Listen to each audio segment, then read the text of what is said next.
يسألك الناس عن الساعة قل إنما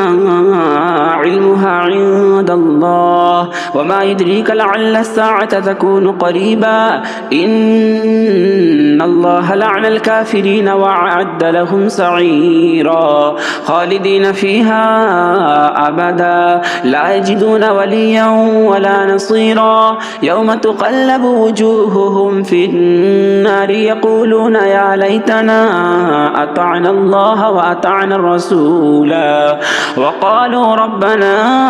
إنا أطعنا سادتنا وكبراءنا فأضلونا السبيلا ربنا آتهم ضعفين من العذاب ولعنهم لعنا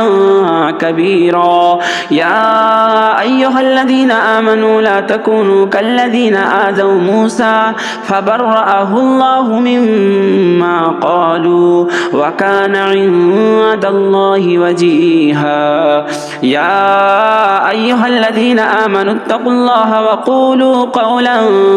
سديدا يصلح لكم أعمالكم ويغفر لكم ذنوبكم ومن يطع الله ورسوله فقد فاز فوزا عظيما إنا عرضنا الأمانة على السماوات والأرض والجبال فأبين أن يحملنها وأشفقن منها وحملها الإنسان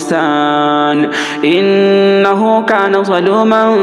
جهولا ليعذب الله المنافقين والمنافقات والمشركين والمشركات ويتوب الله على المؤمنين والمؤمنات وكان الله غفورا رحيما